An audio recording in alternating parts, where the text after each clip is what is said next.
Egg இல்லாமல் chocolate இல்லாமல் அதுக்கப்புறம் பட்டர் இல்லாமல் ஒரு சூப்பரான ப்ரௌனி வந்து எப்படி பண்ணுறதுன்னு பார்க்கலாம் வாங்க. நான் அதுக்கு வந்து செராமிக் கப் எடுத்திருக்கேன்.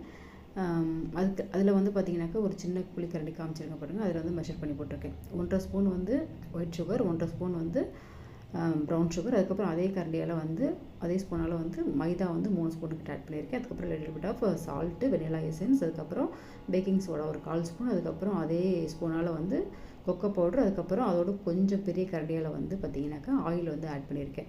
பட்டருக்கு பதிலாக ஆயில்.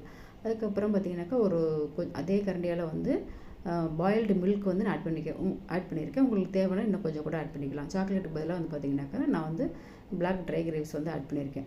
அதுக்கப்புறம் 10 மினிட்ஸ் வந்து ஓடிஜியில் வந்து ப்ரீஹீட் பண்ணி வச்சுருந்தேன். அதில் வந்து 180 டிகிரி செல்சியஸில் 35 மினிட்ஸ் வந்து நான் பேக் பண்ணி எடுத்துட்டேன். உங்கள் ஓடிஜியை பொறுத்து நீங்கள் 40 மினிட்ஸ் கூட நீங்கள் வச்சுக்கலாம். நான் வந்து யூஸ் பண்ணுற ஓடிஜி வந்து பார்த்திங்கனாக்கா போரோசில். இது வந்து ரொம்ப சூப்பராகும். ப்ரௌனி ரெடி ஆகிடுச்சு.